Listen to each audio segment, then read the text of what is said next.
yourself, be your own heart. Won't. Hey folks, thanks for tuning in. Today I'm going to talk about new relationships with old friends. Very recently, I had two old friends reintroduce themselves romantically into my life. Both of them from over 20 years ago, one of them from almost 30 years ago. I'm going to respect their privacy, so for this video, their names will be Donna and Megan. First, I'm going to talk about Megan. Megan and I have known each other since 8th grade. Two people with very different opinions on many things. I've identified as pagan since I was 14 up until probably the last 5 or 6 years I've actually kind of settled into being atheist. On the other hand, she's been Christian her whole life and still to this day goes to church. She's always had sort of a slight conservative view on sexuality, whereas I've always had a way more liberal one, and I'm very proud of my sex positivity. Despite all that, we share a strangely soothing chemistry with each other. We haven't been up close as friends per se in a long time, but we have always been in each other's periphery, and I was even the bridesmaid at her wedding. That's a long story. The spark that changed our relationship was when I shared with her that I was polyamorous and that I was working with all the various projects for the Polyamorous Living website. It turns out that Megan, for all the years that I've known her, has been polyamorous. Since before I've even known her, she would have a girlfriend on the side while she had a boyfriend. Her and the girlfriend, the way their relationship worked was that they would both date men and also be dating each other. And basically they had their own kind of a V. They didn't have that language back then, though. This led me to confess my longtime attraction I've had for her, which she also shares with me.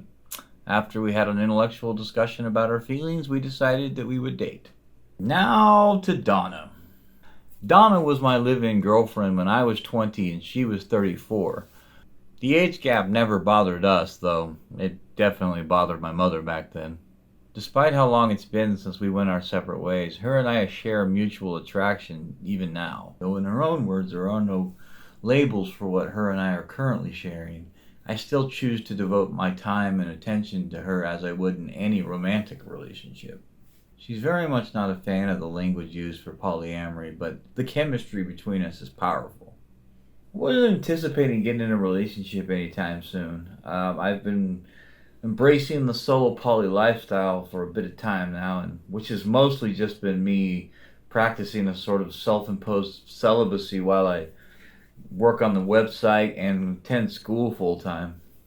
But when they both presented each other the way they did, I couldn't really think of a reason not to pursue. I mean, they were both very supportive of my school and work obligations, so there's no real pressure for me to make any extra time for anybody.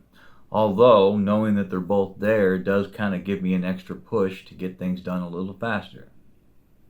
So here's the point. Even with Donna, we've now been friends longer than we've been romantically involved. So even though dynamically our relationships have changed, I trust them as friends as much as anything. With both of them, yes, there's some new relationship energy, but there's also 20 plus years of relationship experience to fall back on as well. Dr. Elizabeth Sheff, author of The Polyamorous Next Door, wrote an article in 2019 about new relationship energy in Psychology Today. It's a great read and it does a great job articulating what NRE is. In it, she also discusses the dangers of NRE and how to deal with it. It talks about what the dangers of NRE, how the longer-term partner is this known quantity, whereas the new person is this shiny novelty to them. They seem more interesting and less flawed. Now, I don't have a longer-term partner to compare them to, but they don't really register as new people either. I've known them both and interacted with them personally long enough to know what I would consider character flaws. And the new relationship energy doesn't change that. In the end, it's still too early to tell how much is going to change between the three of us. Donna still has a monogamous ideal, and Megan has her own physical health that has affected her emotional ability to move forward. Just only time will tell. Last week, Johnny asked me, how did I feel the concept of polyamory changed for me after going from being single as a solo poly to moving up to having two relationships? Well, I hadn't thought about, though, when entering into actual relationships, it's also going to require that you have to kind of make time for people. Um, in case I haven't said it 1,000 times, I am a full-time student, so making time for anything right now is incredibly hard. Um, and combining the fact that I'm a full-time student with my care and passion of moving forward with the education of polyamory, it makes it really hard to make time for other people.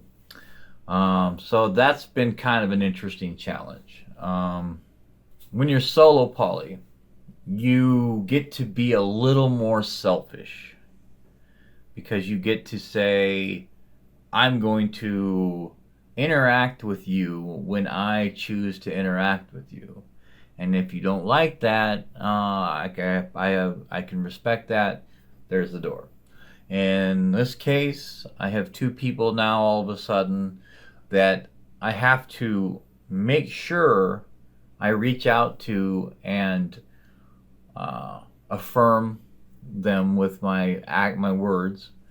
And then I also have to make sure that I do make some time for them during the week. And so that's been probably the biggest challenge, I'd say. So, Johnny, I have a question for you. Do you feel your queerness has made your journey through polyamory easier or harder? That's it for today. Go to polyamorous.living.com and check out our huge list of articles. The site's updated almost daily as far as I understand it. I have a column on there called Consent Corner. And if you like what we do here, go to patreon.com/polyamorousliving and maybe kick us some money. We really could use it. We're trying to get ourselves a fully functioning staff and can't really do that for free. So that's polyamorous.living.com. And also patreon.com/polyamorousliving. That's it for me, Johnny. I'll see you Tuesday.